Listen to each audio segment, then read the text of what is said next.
부자 인플루언서라는 유명세를 이용해 남의 돈을 쉽게 갈취하고 그 인생까지 파탄낸 한 남자의 이야기.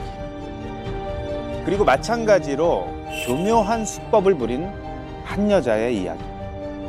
이미 우리 일상 깊숙이 들어와 있는 SNS, 그것을 이용해서 범죄를 저지르는 사람들을 우리는 어떻게 경계해야 할까요? 그 범죄의 패턴을 알려드릴까 합니다. 잘 될 것 같아요. 예. 사랑의 힘은 위대하니까. 멘트 너무 좋다. 그리고 나 되게 웃긴 게 막 사기꾼 그러는데, 아니 요즘 세상이 어떤 세상인데 그 걔 뭐냐, 그 사기꾼의 뭐 이진인가, 걔 그렇게 신상 다 털려서 있는 상태에서 사기치면 어떤 결과 나오는지 아시죠? 그들이 어떻게 사람을 현혹시키는지 우리는 그 실마리에 다가가기 위해서 한 사람을 만났습니다. 제가 26살 때 이제 주식을 처음 접하게 됐는데요. 그 당시 이제 월급만으로는 살기가 쉽지 않아서, 그래서 주식이라는 재테크를 통해서 꼭 성공을 하고 싶었어요. 평일에는 직장을 다니고 주말에는 아르바이트를 하던 28의 정성호 씨. 어느 날 회사 동료로부터 우연히 주식 투자 정보 하나를 들었습니다. 그리고 고심 끝에 투자를 했는데 결과는 역시나 처참했습니다. 열심히 일해서 번 돈을 다 잃고 나니까 이제는 주식을 제대로 공부해서 덤벼들어야겠다, 이런 생각이 들었다고 해요. 이 재테크가 참 쉽지가 않은 것 같아요. 예.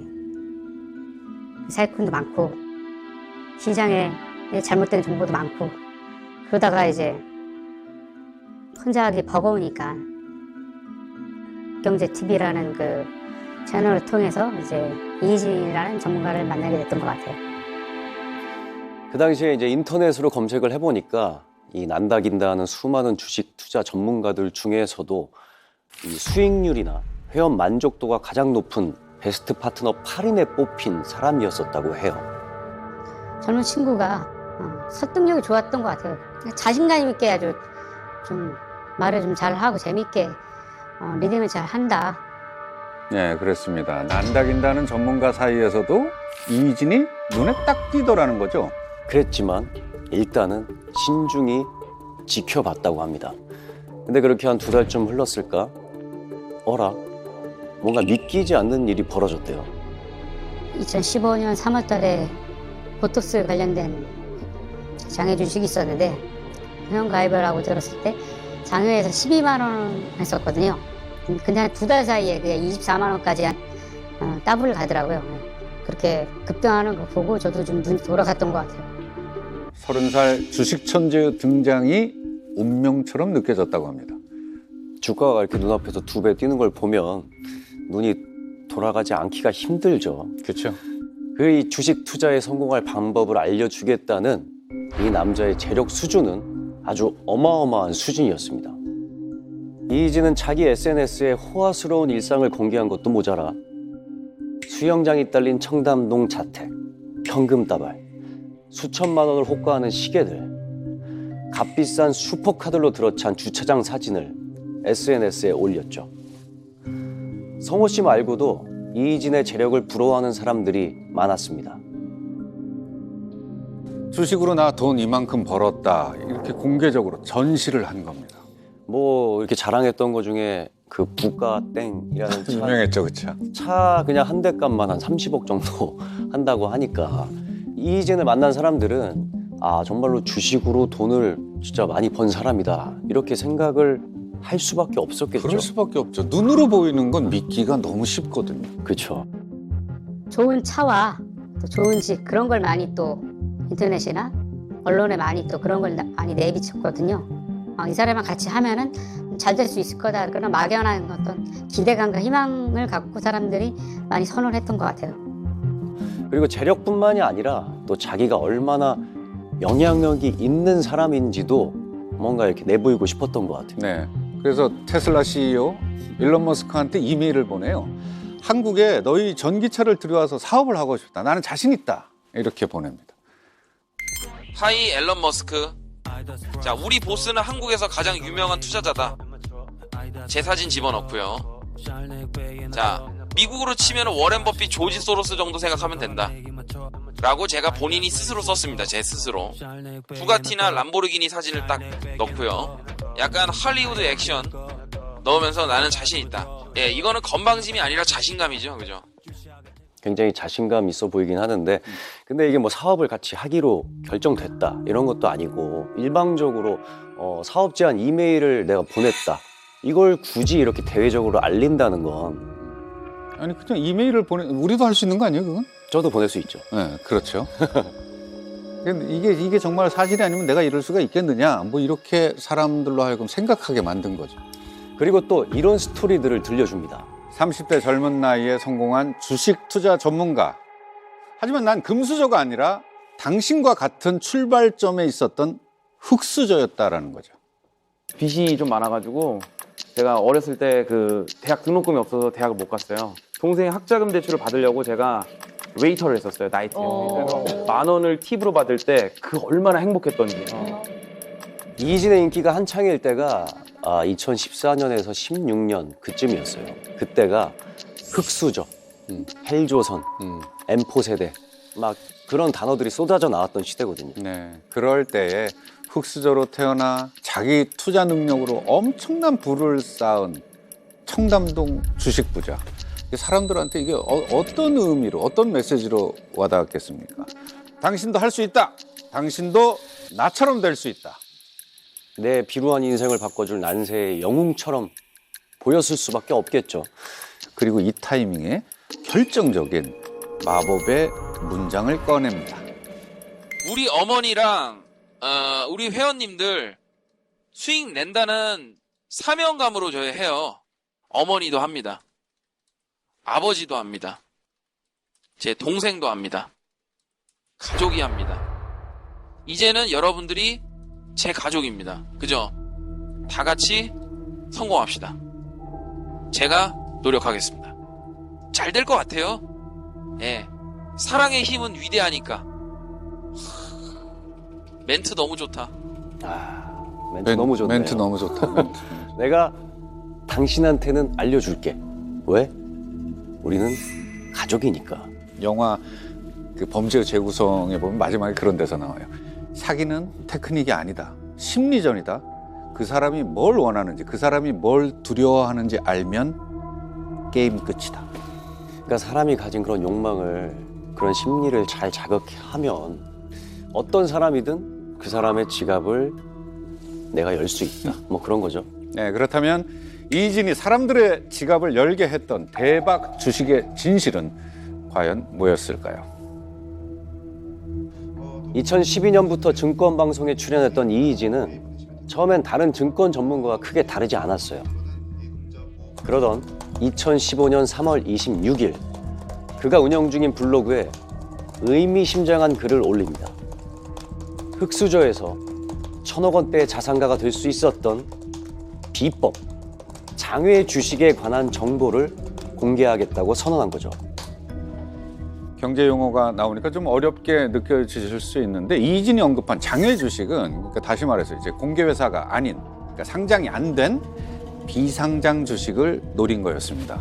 주식은 상장 주식과 비상장 주식으로 나눠지는데요. 상장 주식은 국가에서 이 회사는 어느 정도 신뢰하고 믿을 수 있는 회사니 마음껏 거래하십시오라고 분류하는 회사들을 말합니다.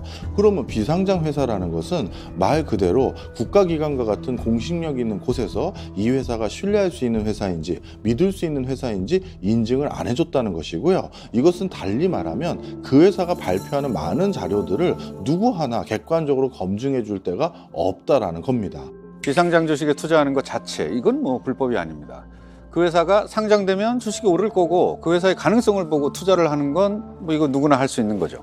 그런데 이희진은 이 특정 비상장 주식의 수익을 자기가 보장했다는 거예요. 비상장 주식이 상장 주식으로 바뀌었을 때 주가가 오르는 경우도 있죠. 바로 이희진 같은 경우는 지금은 위험하다라고 많은 사람들이 오해받고 있는 이 비상장 주식이 조만간 국가에서 KS 마크 딱 인증해서 상장 주식으로 바꿔서 이제 안전한 거래할 수 있는 주식으로 바꿔진다고 합니다. 라고 얘기하면서 그 사이에 많은 이익을 편취한 것이라고 보시면 되겠고요.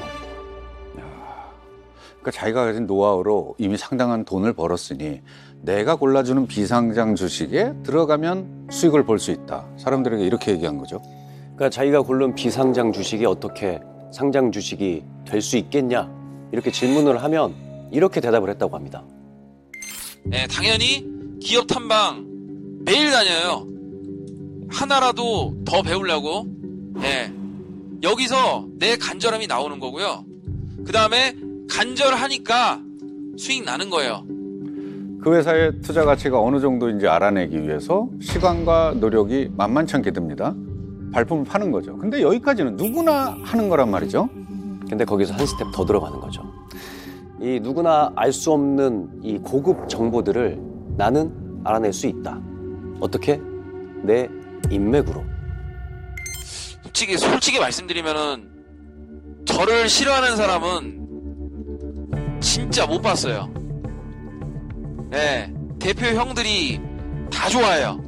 이번 주에 소고기 한 접시 하자 이러고 가야겠네요. 일단 제가 생긴 게 잘생겼기 때문에 호감형이고요. 네, 그리고 제가 또 괜찮죠? 인성이 좋아서 대표 형들이 다 좋아해요. 제가 가죠. 아이고 이러면서 그냥 회사 실적 내놓는 정도? 그러니까 여기서 말하는 그 대표 형들은 이제 회사 경영진을 얘기하는 거겠죠. 그리고 이희진이 왔다 그러면은 버선발로 뛰어나와서 내부 정보를 알아서 이렇게 줬다는 겁니다. 그리고 또 실제 종목을 추천하면서 이런 말들도 덧붙였습니다. 회계사와 대표랑 얘기한 내용은 대회비 부탁드립니다. 대표뿐 아니라 임원들하고도 밀접한 관계로 매달 실적을 받기로 했음. 이게 별거 아닌데 너만 알고 있어. 그죠? 이렇게 시작된다. 그러면 이게 얘기가 다르게 들린단 말이에요. 큰손들과 그 주변 몇몇 사람과 공유하고 있을 것 같은 이 돈 버는 진짜 정보를 나만 알 수 있다. 이렇게 얘기를 하는 거죠. 현실적으로 투자자 개개인이 이 비상장 주식의 모든 정보를 알 수가 없다는 이 허점을 교묘하게 파고든 거였어요. 비상장 주식에 대한 내용은 사실 외부에 공개되지 않는 영역에 해당되기 때문에 이 회사가 정말 견실한 건지 아닌지, 그리고 그 회사가 발표한 내용을 고지고대로 믿어도 되는 것인지에 대해서 그 누구도 증빙하기가 어려운 그런 주식들입니다. 따라서 비상장 회사에 투자를 하기 위해서는 그 내부자를 통해서 알거나 아니면 상당히 영향력 있는 누군가로부터 정보를 얻었다라고 했었을 때 훨씬 투자자들을 속이기가 쉽죠. 정보력이 부족하고 그러다 보니까 보고 듣고 그러다 보니까는 좀 이게 세뇌가 된다고 해야 될까?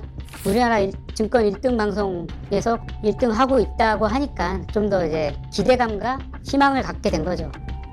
사람들이 혹할 만한 워딩이 하나 더 있습니다. 자기가 주는 정보를 믿고 따르는 회원들을 위해서 파격적인 약속을 하나 합니다. 그건 다름 아닌 원금 보존. 아, 정말 귀가 혹하네요.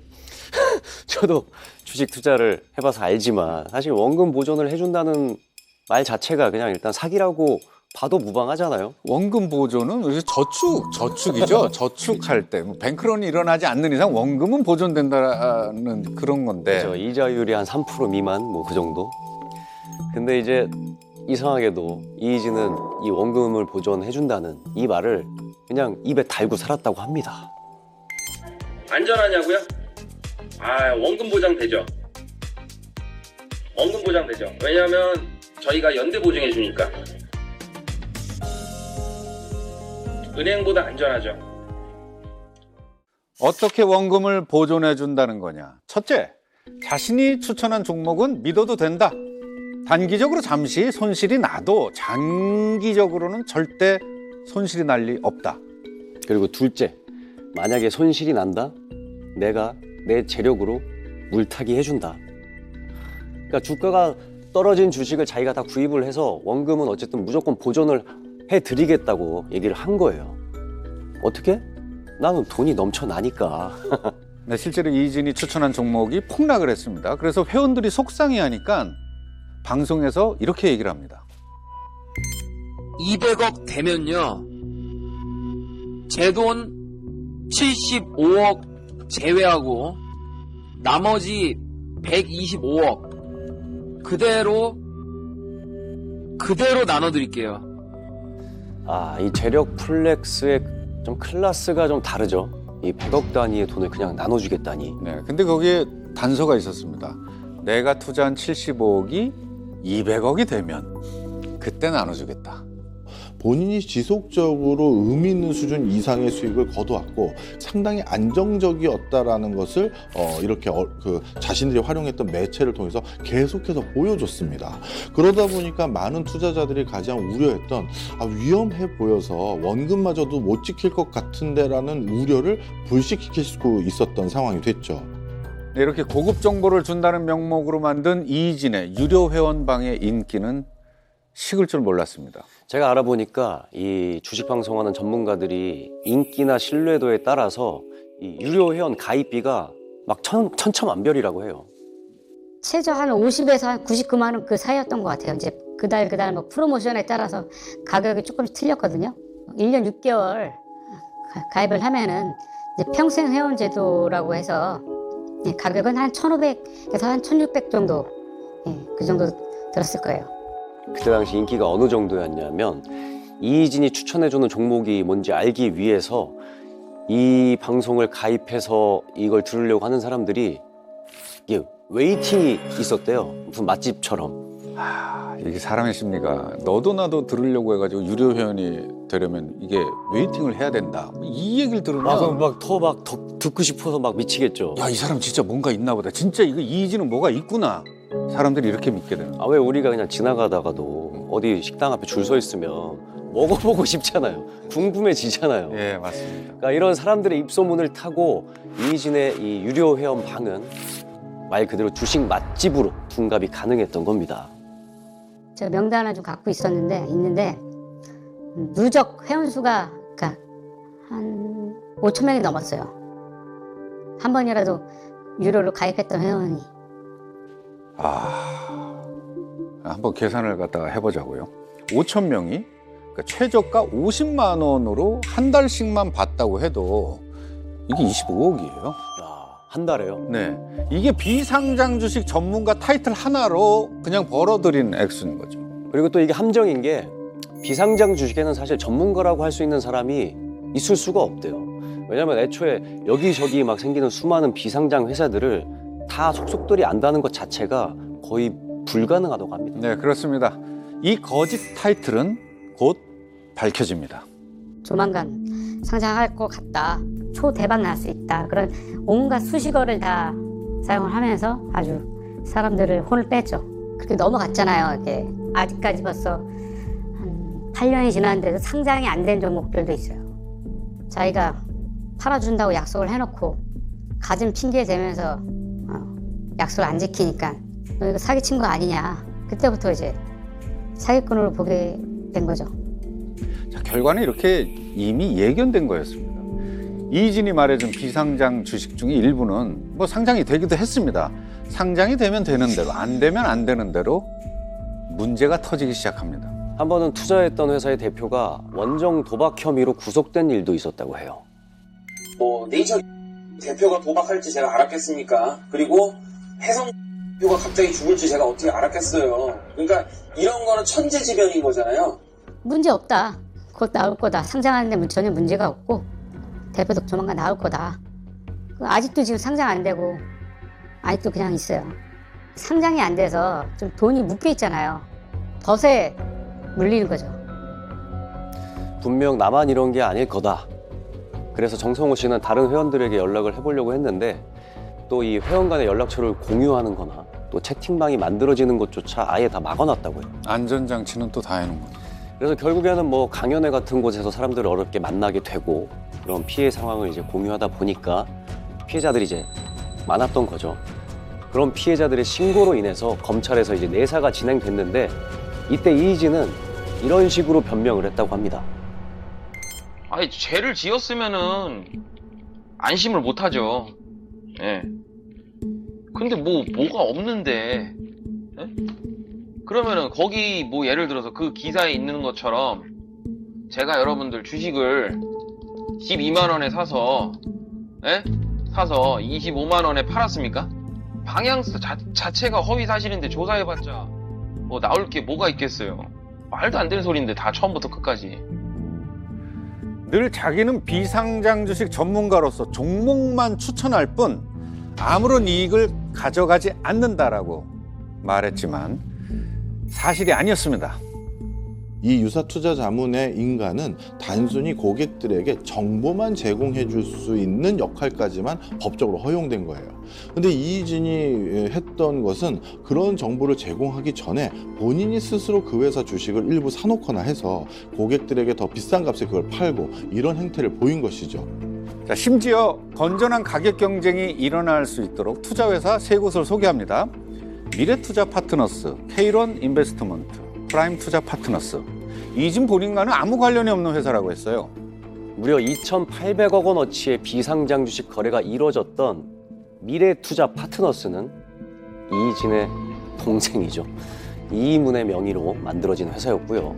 300억 원의 비상장 주식 거래가 이루어졌던 K론 인베스트먼트는 이희진 어머니의 명의로 만든 회사입니다. 그리고 340억 원의 비상장 주식 거래가 이루어졌던 프라임 투자 파트너스는 이희진 동생의 친구의 명의로 만든 회사.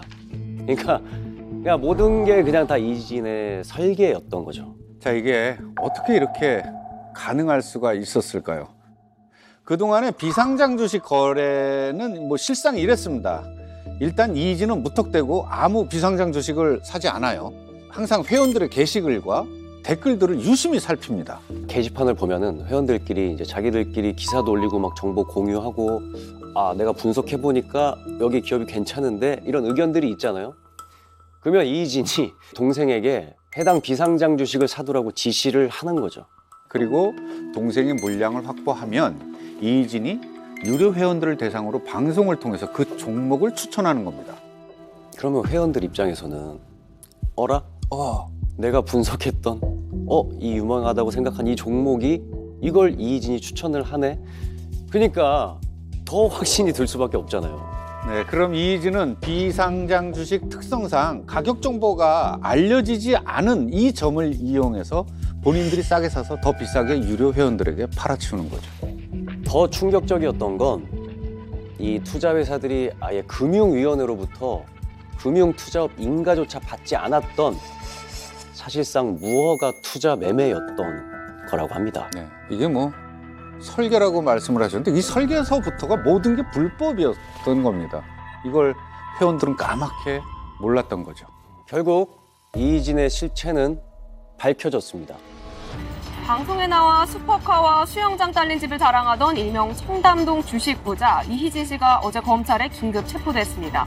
이 씨는 투자자들에게 허위 주식 정보를 퍼뜨리고 장외 주식을 시세보다 훨씬 비싸게 팔아 거액의 부당이득을 챙긴 혐의를 받고 있습니다.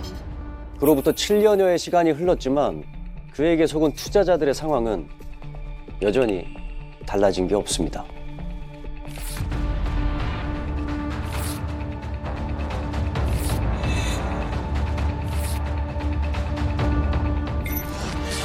적금을 미친 짓이야. 사람의 믿음은 참 힘이 센 것 같아요. 그게 뭐 잘못된 믿음일지라도요.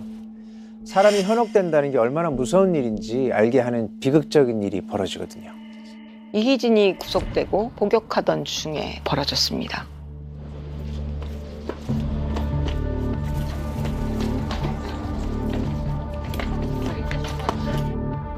피해자들도 오셨는데도 한 말씀 하세요. 한 말씀 해주세요.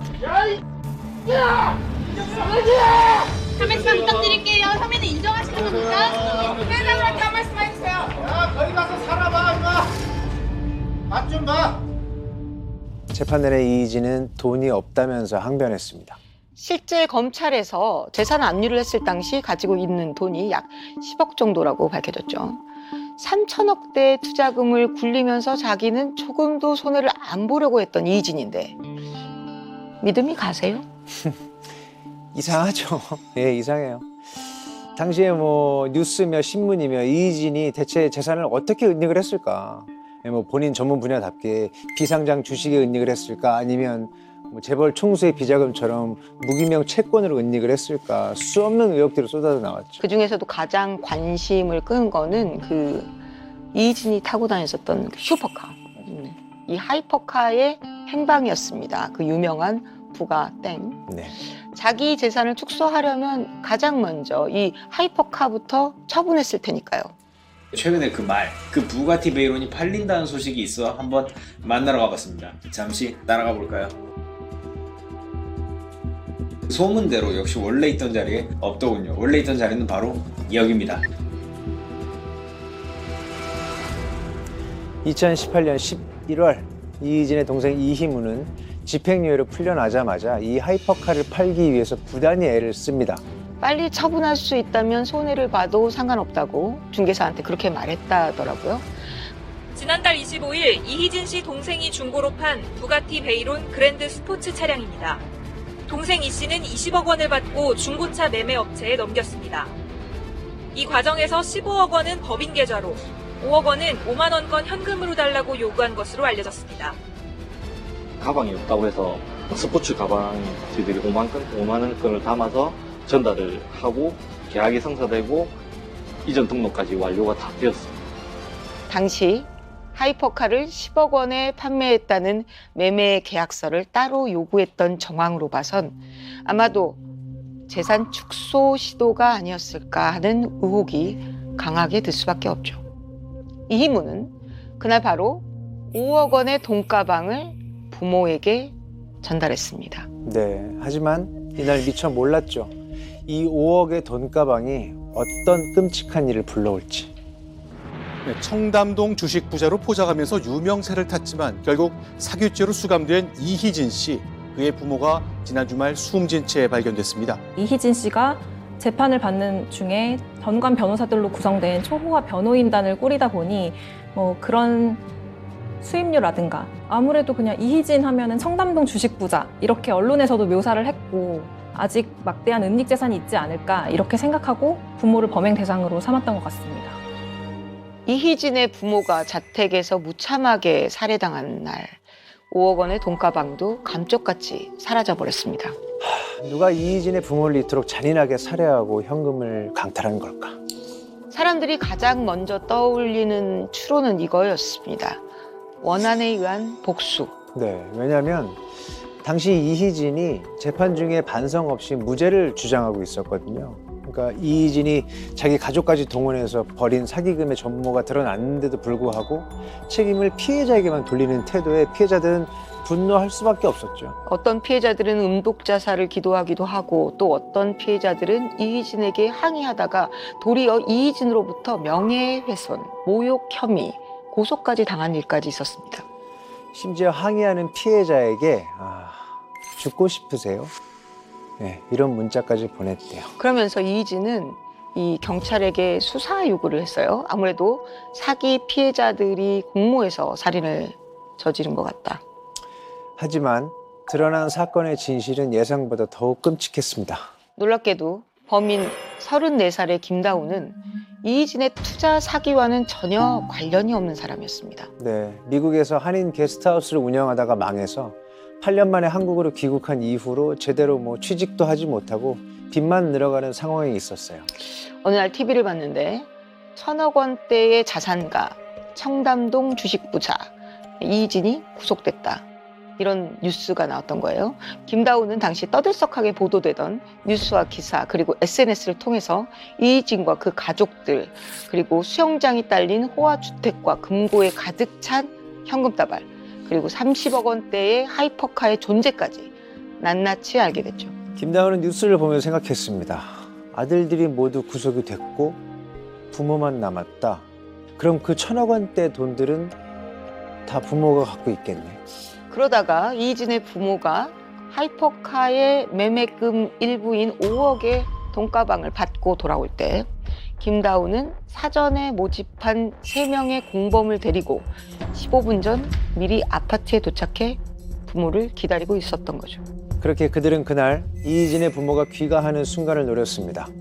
건장한 체격의 김다운과 3명의 공범은 60대, 50대의 부부를 어렵지 않게 제압하고 결박했죠. 그런데 돈을 떼인 억울하고 불쌍한 피해자 행세를 하던 김다운이 가면을 벗고 잔혹한 본색을 드러냈습니다. 이건요, 그 옆에 있던 3명의 공범들도 전혀 예상하지 못했던 일이었다고 했어요. 얼마나 끔찍했으면 돌변한 김다운의 잔인한 범행에 놀란 공범들이 바로 중국 청두로 도망을 가게 됩니다. 홀로 남은 김다운은 이희진 부모의 집을 뒤지기 시작했습니다. 네, 그리고 발견하게 됩니다. 5억 원의 현금 따발이 든 가방과 그 안에 담긴 10억 원의 하이퍼카 매매 계약서를요. 그렇게 사건 발생 19일이 지나서야 부모의 시신이 뒤늦게 발견된 겁니다. 부모님과 연락이 안 된다는 이 씨 동생의 신고를 받고 출동한 경찰은 안양 자택에 있는 장롱 속에서 모친의 시신을 발견했습니다. 이 씨 아버지의 시신도 경기 평택의 한 창고에서 발견했습니다. 범행 후 3주 동안 뭐 하고 계셨습니까? 내가 안 비웠습니다. 피해자들한테 할 말씀 없으세요? 억울합니다. 이런 가운데 이희진 씨 부모에 대한 발인식이 열렸습니다. 하지만 이희진 씨는 아무 말도 하지 않았습니다. 그 후 이희진이 2심 재판을 받았는데 징역 3년 6개월, 벌금 100억, 추징금 122억을 확정받습니다. 1심보다 형량이 낮아진 겁니다. 이 재판부가 보기에는 어쨌든 피해 규모가 확대된 데에는 회원들이 일확천금을 기대하면서 경솔하게 투자한 책임도 있다는 뭐 그런 이유였죠. 하지만 이 이희진 이미 집행을 마치고 2020년 3월 출소했다고 알려졌는데요. 그 사이에 또 코인 사기 혐의로 검찰 조사에 출국 금지 명령까지 떨어졌습니다. 참 정신없는 사람이네요, 진짜. 이렇게 부모님을 그렇게 보내고도 또 사기를 치고 정말 이거 뭐 안타깝다고도 말하기도 저는 좀 별로고. SNS에서 아무리 비싼 뭐 슈퍼카를 몬다든지 명품을 휘감고 다녀도 사실 그게 저희는 진짜인지 가짜인지 확인할 수가 없잖아요. 어쩌면 오늘 내가 좋아요를 눌러준 누군가가 사기꾼일 수도 있다라고 생각하면 너무 소름 돋지 않나요? 맞아요. 부자의 탈을 쓰고 다가와서 우리 일상을 좀먹는 영혼 파괴자. 다음은 주부들 사이에 화제가 된 한 여성 인플루언서의 이야기입니다. 자, 신발 벗고. 배고프지? 얼른 손 씻고 와. 엄마 간식 줄게. 잘 놀았어? 엄마가 빨리 정리하고 숙제하라고 했잖아. 아이 키우다 보면 이리 치이고 저리 치이느라 엄마들 힘들 때가 있잖아요.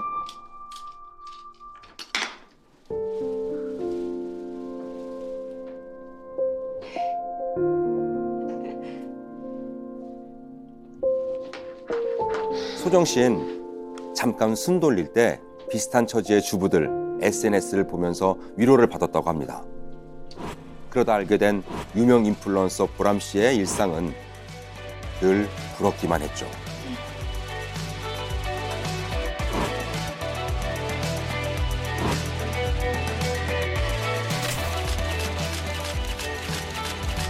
인플루언서 보람 씨의 SNS 속 일상은 누가 봐도 그냥 부자.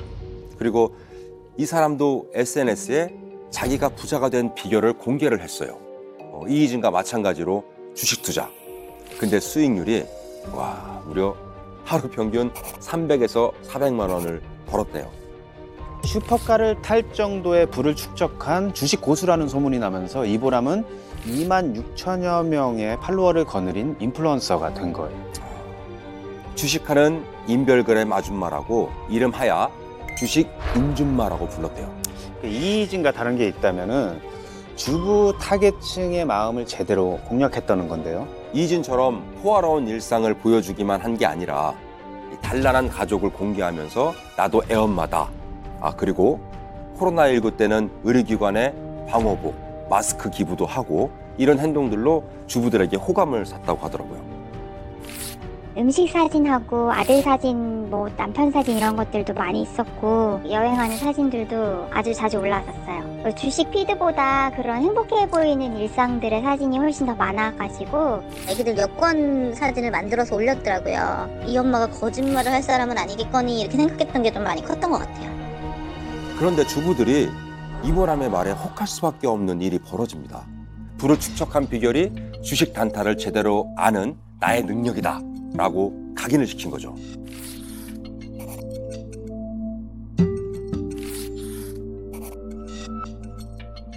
조리원에 있으면서 또 매매하고 그랬었어요. 하루 수익 최고 찍었었던 8천만 원 올렸었던 날도 여행 중이었었던 걸로 기억하거든요. 처음으로 시작을 했을 때 수익이 3, 40만 원이었는데 그게 이제 하루에 100만 원 단위로 올라가고 그런 수익을 매일매일 내는 걸 보면서 입소문을 굉장히 많이 탔어요. 그러니까 그야말로 백전백승. 1년 7개월 동안 단 하루도 빠짐없이 주식하면서 어떻게 단 하루도 이렇게 손해를 안 볼 수 있는 날이 있을까요? 그런데 그런 생각을 하게 된다 싶다가도 아, 저 사람은 진짜다라고 더 믿음이 쌓이게 된 이유가 있었어요.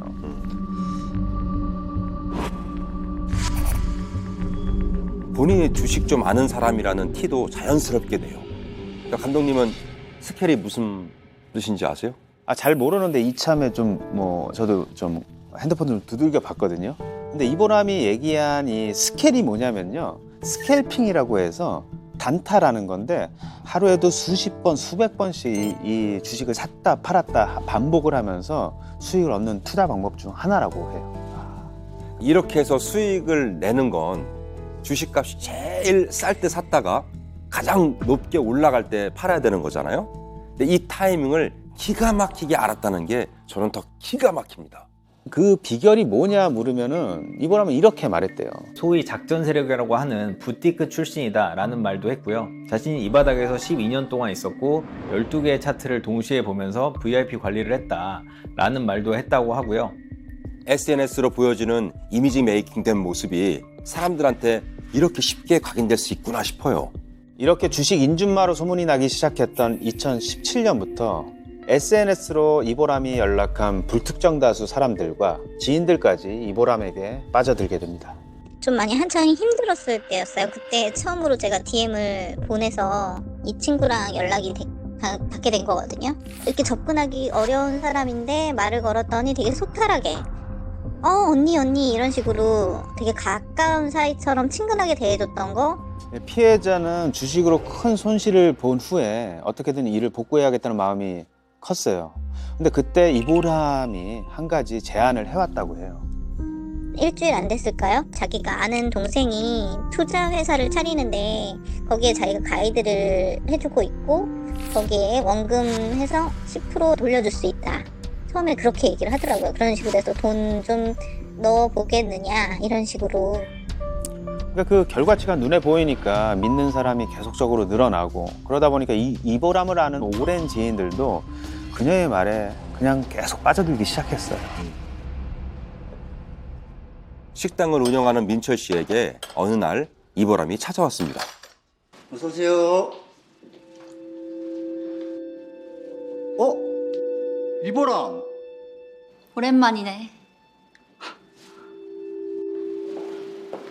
자, 민철 씨는 내심 그녀의 방문이 반가웠어요. 야, 애들이 네 얘기 많이 하더라. 너 돈 많이 벌었다며? 좀 벌었지. 야, 동창들 밥 좀 많이 사줘라. 그래서 밥 팔아주러 왔잖아. 그래, 잘 왔다. 잘 왔어. 초중학교 동창이니까 내심 돈 벌 수 있는 정보를 알려줄지도 모른다는 기대감이 들던 찰나. 근데 넌 주식 안 해? 주식? 나 같은 친구 둬서 뭐해? 내가 정보 줄게. 이런 정보 아무나 안 주는 거 알지? 그래? 뭔데? 자, 봐봐. 이게 자기에게 돈을 맡기면 그 돈을 불려서 원금에 매달 2%의 이자까지 받을 수 있게 해주겠다는 얘기를 했죠.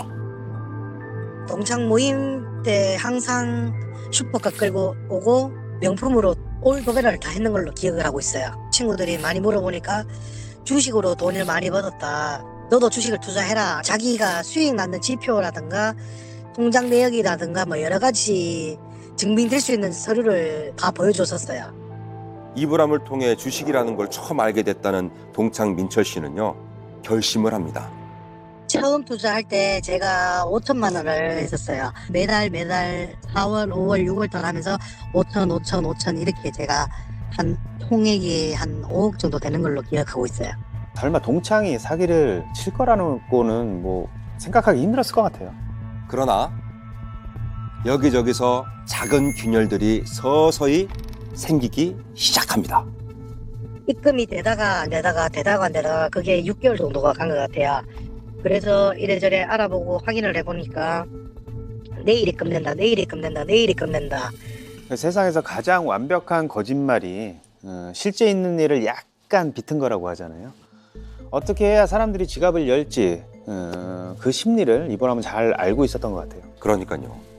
애초에 매일 수익을 낸다는 그녀의 말, 짐작하셨겠지만 사실이 아니었죠. 그 모든 게 다 거짓이었어요. 이보람은 작전 세력인 부티크에서 활동한 적도 없었고 모든 게 조작이었어요. 돈을 불려주겠다면서 사람들에게 이보람이 받은 돈이 얼마냐면요, 거액 투자자는 7명 정도로 약 118억, 소액 투자자는 37명 정도로 약 42억, 불특정 다수에게 약 161억이나 받았다고 합니다. 그러니까 합하면 321억 원. 2017년부터 약 4년간 거짓으로 투자금을 이 어마어마한 액수를 받고 있었던 거죠. 처음에는 소액을 피고인에게 맡겼는데 피고인이 약속한 날짜에 실제 약속한 수익금보다 더 돈을 많이 주면서 이거는 뭐 잘 돼서 주는 거다, 그냥 선물로 생각해라 라고 하다 보니까 그런 것들이 계속 반복되면서 신뢰를 쌓게 되고 금액이 점점 커졌습니다. 한 번은 그 정체가 밝혀질 뻔하기도 했어요.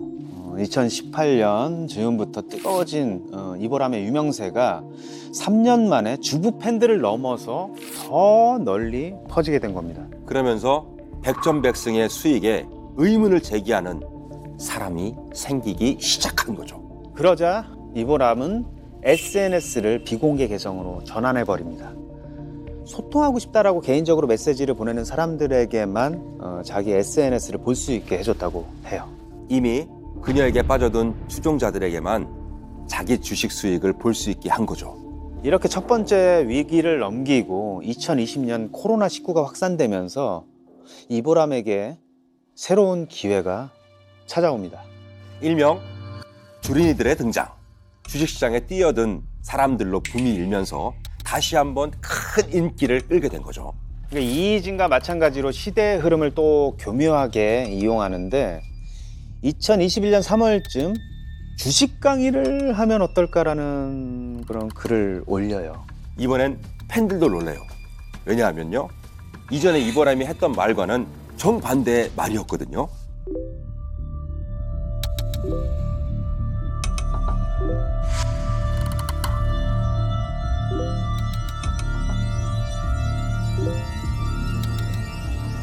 그러니까 이전에는 돈 내고 주식 강의 같은 거 듣지 말라고 이보람이 그런 본인의 입으로 얘기를 했다가 갑자기 본인이 유료 주식 강의를 하겠다고 나선다. 뭔가 수상쩍죠. 그런데 이땐 큰 논란 없이 지나갔다고 해요. 주식 고수의 강연을 언제 또 들어보겠냐며 그 상황을 기꺼이 받아들인 사람들도 있다고 합니다. 그런데 1인당 이 강연비가 정말 놀랍습니다. 인당 330만 원이었다고 합니다. 이 정확한 수강 인원을 확인할 수는 없지만요, 집단 고소에 참여한 사람이 50여 명인데 단순하게 계산을 해봐도요, 그 드러난 금액이 약 1억 6천이래요. 그러니까 이 강연 세부사항을 보면은 일단 뭐 호텔에서 진행을 했고 저녁에 뷔페도 제공했다고는 하지만 4시간 강연에 330만 원은 이게 유명 일타 강사들 강연 몸값이 억대로 호가한다고는 하지만은 이게 쉽게 납득이 갈 수 있는 금액은 아닌 것 같아요. 맞아요. 저도 모르게 이제 나도 저렇게 큰 돈을 빠른 시간 안에 벌 수 있겠구나. 그러면 이제 330만 원도 그거에 비하면 큰 돈이 아니겠거니 이렇게 생각했던 것 같아요. 연예인 보는 느낌도 들었었어요. 왜냐면 굉장히 유명했었으니까 강의가 끝나면 집에 가기 전에 연예인 사인회 하듯이 사인도 하고 우리 애기들하고 같이 사진 찍는 시간도 있었어요. 그 어떤 강연 날은요, 이보람의 아이 생일이라고 파티까지 열어주기로 했답니다. 근데 이건 뭐 주식 강연이라기보다는 팬미팅에 좀 가까운 거 아닐까? 근데 사람들이 330만 원이라는 돈을 내고 강의를 듣고자 한 이유가 사실 또 다른 이유가 있었어요. 이 강의를 들은 사람들에게 한 가지 혜택이 추가적으로 주어졌거든요. 네, 바로 이보람이 직접 운영하는 채팅방에 입장할 수 있는 권한을 줬던 거죠. 이 강연을 듣고 그 채팅방에 들어온 사람들을 일명 나비족이라고 했대요. 듣기로는 강연 때 자신의 주식 차트 그 몇 년치를 보여줬는데 이게 넘기다 보면 마치 나비의 날개짓 같다? 뭐 그래서 나비 효과다 뭐 그런 얘기도 있었대요. 그 안에 열기가 어땠을지 짐작이 가시죠. 그러니까요. 330만 원을 내고 강연을 들은 나비족이다. 이게 일종의 표시를 하는 건데 버터플라이 이펙트의 약자의 BE 더하기 거기에 강의를 3번 들었다. 그럼 3회차면 BE3 이런 식으로 아이디를 만들고 또 그 기수별로 활동도 같이 하고 그랬다는 거예요. 마치 이 채팅방이 시크릿 클럽인 것처럼 소수에게만 주는 정보를 줄 것처럼 언니, 오빠, 이 친근한 호칭을 사용하면서 소통하기 편한 분위기로 만들었다고 하더라고요. 1차 위기를 넘겼을 때처럼 단단한 믿음의 고리가 형성된 소규모 모임을 활용하는 게 들킬 위험도 적고 돈을 받아내기도 쉽다는 판단이었겠죠. 그런데 이 이보람이 매건 수익률을 의심하던 한 사람이 등장을 해요. 2021년 6월 19일 이보람이 강연한다는 소식을 들은 유튜버이자 투자자가 공개적으로 질문을 던집니다. 저격을 유튜버가 이 씨에 대해서 아주 단순한 인증을 좀 해달라, 그러면 1,000만 원을 주겠다라고 제안을 했는데 그 제안에 응하지 못하는 모습을 보이면서 점점 더 의심이 확신으로 변하는 계기가 됐습니다. 그러니까 하루 300만 원, 400만 원씩 벌던 그 계좌와 계좌 일자를 그냥 단편적인 사진 형식 말고 동영상으로 인증해달라고 한 거예요. 그런데 이보람이 대응을 못한 거죠. 지켜본 사람들은 확인이 필요했어요. 그래서 이보람에게 전화를 겁니다. 그 걔 뭐냐 그 사기꾼의 뭐 이희진인가 걔 그렇게 신상 다 털려서 있는 상태에서 사기치면 어떤 결과 나오는지 아시죠? 아니 우리 애들하고 막 이렇게 다 오픈해가지고 내가 막 그렇게 피드를 몇 년 동안 이어오고 아니 그런 사람을 가지고 어떻게 사기꾼으로 어떤 심리 상태인지 얼마나 꼬였으면 세상을 다 그런 눈으로 보는 건지. 와, 이희진을 들먹였어요. 자기는 이희진 같은 사기꾼이 아니다. 내가 내 신상, 가족들의 신상, 모든 것들을 다 SNS에 다 공개한 상태인데 어떻게 사기를 치겠냐. 뭐 이렇게 주장을 한 거죠. 네. 하지만 불안해진 팬들이 움직이기 시작을 합니다. 그동안 이보람 옆에서 무보수로 도와줬던 스태프들이 있었는데요. 강연 때 도와주고 채팅방 관리도 해주고 이런 분들이 불시에 이보람을 찾아간 거예요. 그렇게 찾아가서 이보람의 수익 계좌 내역을 직접 두 눈으로 확인합니다. 그날 거기에서 팬들이 본 건요. 거래 내역조차 없는 텅 빈 계좌였습니다. SNS에 매일 인증한 거래 내역 자체가 그냥 없었던 거예요. 단 하루도 손해본 적이 없다는 이 주식 고수의 스킬도 그리고 비밀도 애초 그 어떤 것도 존재하지 않았던 게 이렇게 손쉽게 세상에 밝혀지게 됩니다. 처음에는 사람들이 안 믿었었어요. 그 사진이 올라오고 나서도 안 믿다가 갑자기 사람들이 정신을 이제 차리기 시작하면서 대화방에 이제 불이 났죠. 거의 그냥 애기 엄마들이었기 때문에 거진 뭐 분유값 벌려고 시작을 하는 분들도 많아요. 그리고 거기에 돈을 넣은 사람들은 진짜 망연자실한 상태였던 거고. 그렇다면 대체 1년 7개월간 하루도 빠짐없이 수익을 인증했던 자료들, 그럼 그건 어떻게 된 거냐? 이게 참 이 사실을 알고 보면 참 이게 허무한데요. 수익이 났다고 인증한 사진이 그냥 다 그냥 간단한 앱으로 조작한 거였어요.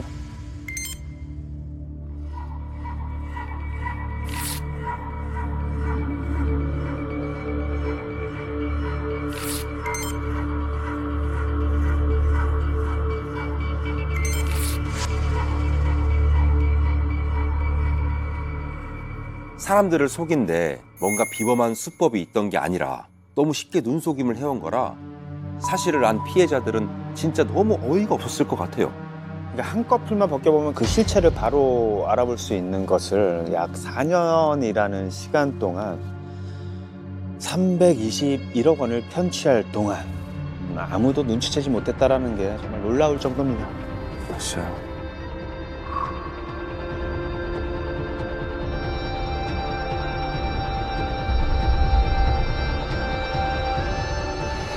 엄마 안녕해줘 안녕. 이보람 씨 역시 피해자들이 힘을 모아서 법정에 세웠고 죄질이 매우 좋지 않은데 법정에서조차 반성의 태도를 보이지 않아서 징역 8년을 선고받았습니다. 하지만 본인은 그것도 억울하다면서 항소를 제기했습니다. 자기가 어느 지역에서 어떻게 살고 있는지를 정말 거짓말 없이 사실대로 올렸거든요. 그러다 보니까 많은 가정주부들이 나도 집에서 아기를 키우지만 피고인처럼 이런 경제적인 독립을 할 수 있겠구나.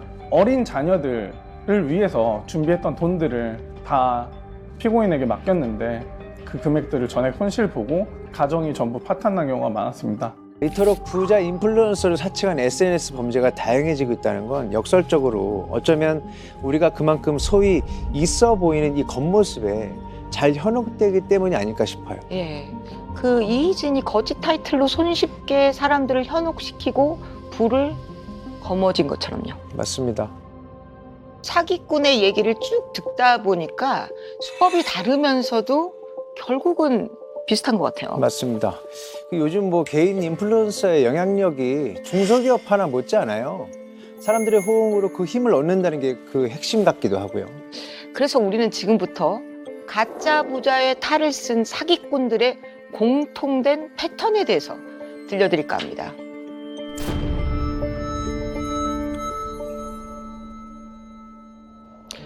사기꾼들이 절대로 초장부터 돈 달라고 하지 않습니다. 대신에 사람들이 스스로 자기한테 다가오게끔 환상을 심는다는 거예요. 주식방송에서는 1등이거든요. 이제 속된 말로 인기가 좋고 돈이 되니까 시청자들은 이 사람이 좀 잘 하나 보다. 그리고 유명한가 보다. 입소문을 굉장히 많이 탔어요. 그래서 다른 인스타나 뭐 유튜브나 다른 곳에서 주식 고수로 불리는 사람들이 알고 있었고 명품샵 매니저가 구하기 어려운 백들도 구해다주고 이런 것들을 주부의 개인 능력으로 이루어낸다는 것 때문에 다른 애견마들의 선망의 대상이 됐었죠. 절대 놓치지 않는 규칙이요. 이 허황되지 않은 실제 같은 환상이라는 게 바로 포인트입니다. 그러니까 이희진 또 이보람 이 사람들이 둘 다 SNS에다가 각종 명품 그리고 화려한 외제차 또 본인들이 살고 있었던 호사스러운 생활들을 지속적으로 보여줘요. 네. 그러면 사람들 입장에서는 좀 더 알고 싶다. 좀 매력적이다. 이렇게 보여질 수도 있는 거잖아요. 맞습니다. 이희진은요, 특히 이 가족이라는 말을 참 많이 썼어요. 엄마 빨리 해지해. 아빠 현행 연금 안 된다니까. 그거 왜 들어? 돈 지금 노후자금 만들어야지. 라고 우리 아빠면은 그렇게 얘기를 하겠습니다. 예. 그러니까 여러분들 제가 답답해서 그래. 답답해서. 그리고 다음 주에 대박주 하나 나와요.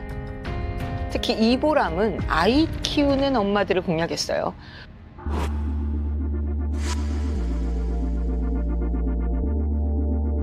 왜 사람이 늦은 밤에 혼자 있다 보면 약간 센치해지는 기분이 들 때가 있잖아요. 이보람은 이런 밤늦은 시간에 그런 센치해진 기분을 그대로 가지고 마치 친구에게 전화해서 속삭이듯이 자기 속 얘기를 하듯이 목소리를 녹음해서 올리기도 했답니다.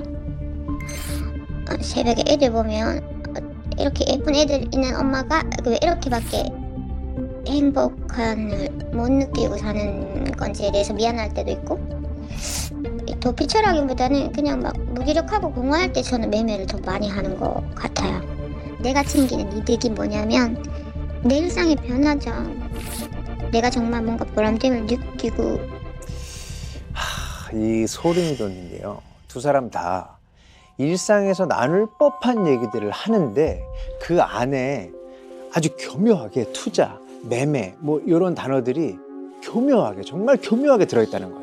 그러니까 잘 모르는 사람들보다는 아무래도 조금이라도 아는 사람이 훨씬 더 신뢰감을 쌓기가 좋잖아요. 그럼요. 그죠? 친구나 지인이 돼서 감정적인 유대관계를 쌓는다. 그리고 나면 다음 단계로 돌입할 수 있는 밑작업이 끝나는 겁니다.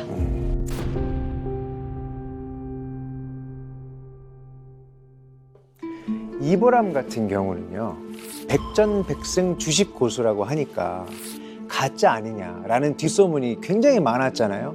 근데 그때 이런 뒷소문들을 잠재운 묘수가 있었어요. 그 자기만의 주식 투자 성공 방법 중에 하나를 공개를 했죠. 일명 돌파 매매라고. 상승 추세가 보인다 싶으면 과감하게 매수를 해서 수익을 노리는 방식이라고 합니다. 댓글로 정답지 다 퍼준다고 이런 식으로 하면서 말을 하니까 다음날에 이제 그 피드가 삭제됐었거든요. 사실 주식 공부한 사람이면은 대부분 거쳐가는 내용 중에 하나긴 한데, 이제 돈 잘 버는 사람이 본인의 방법 중에 하나라면서 올렸다가 삭제하니까 그 피드를 보고 있었던 사람들은 더 안달이 났었죠. 피드가 10,000개에 가까웠었는데 피드 맨 처음으로 돌아가가지고 주식 피드만 그 몇 번이고 되돌려서 공부하는 사람들도 꽤 많았었어요. 아, 한마디로 애간장을 녹인 거네요. 그러니까 올렸다가 삭제하고 뭔가를 알려줬는데 나 못 봤어. 이러면 뭐 누구라도 조바심 나죠. 그렇죠. 이렇게 사람 마음을 쥐락펴락 이렇게 들었다 놨다 하고 나서 슬슬 마지막 단계로 돌입합니다.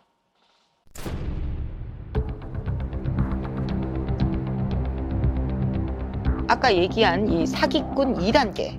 그러니까 안 달라고 불안해진 마음으로 세팅이 되어 있잖아요. 이때 누군가가 확신에 가득 찬 말을 해준다면 얼마나 달콤하게 들리겠습니까? 그리고 안전한 부분이 뭐냐면 주식이 떨어져요. 예를 들어서 그럼 반대 매매 나가는데 당연히 예금자 보호도 되는 거고 얼마나 좋습니까? 저를 미친놈이라고 생각해도 좋아요. 저는 이거 200억이 될 겁니다. 저는 확신해요. 지금이 기회라는 걸 확신합니다. 저는 항상 이런 식으로 주식 해왔고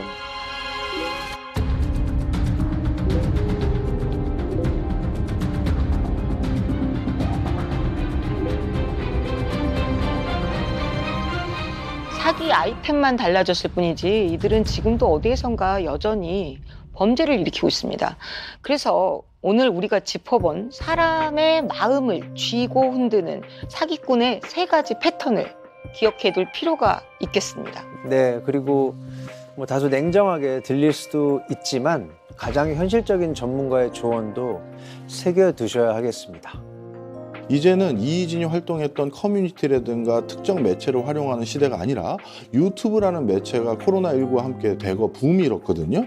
이 워낙 사회가 빨리 돌아가다 보니 이런 사회 사각지대를 노려서 이렇게 금융사기를 일으키는 범죄는 매번 있다. 지금도 있고 앞으로도 더 있을 거다. 이렇게 말씀드리고 싶습니다. 사기 사건을 보면 일거의 운명을 바꾸고 싶어서 타인의 돈까지 빌려서 넣는 경우가 많은 것 같습니다. 그런데 그때 꼭 화를 크게 입는 것 같아요. 투자는 꼭 자기 돈으로만 그리고 여윳돈으로만 하셔야 된다는 점을 명심하셨으면 좋겠습니다. 요즘 SNS에 보니까 특히나 최근 몇 년 동안에 왜 이렇게 청년 부자들, 젊은 부자들이 많아졌어요. 그러니까 100억대로 훌쩍 넘는 자산가들을 만나는 거 이렇게 뭐 그렇게 어렵지 않은 시대가 된 것 같습니다. 맞습니다. 여기서 우리가 생각해봐야 할 것은 화려하게 보이는 그들의 삶이 정말 성공한 삶이라고 볼 수 있냐는 겁니다. 네, 성공한 인생을 사는 사람들, 그들을 롤모델 삼는 건 그럴 수 있죠. 아니, 그래야죠. 그러니까 그게 내가 인생을 열심히 사는 어떤 동기부여가 될 수도 있지만 이 사람의 실체와 다른 화려한 포장을 보고 맹목적으로 쫓아가다가는 또 내 삶이 피폐해질 수도 있고 값비싼 차, 뭐 집 이런 겉모습만 보고 무조건적으로 맹신하는 건 독이 될 수 있다는 거. 조금만 더. 그래. 조금만 더 우리 안에서 자체적으로 좀 더 세심하고 정교한 필터링이 있다라면은 막을 수 있는 것들도 많지 않을까라는 생각이 듭니다.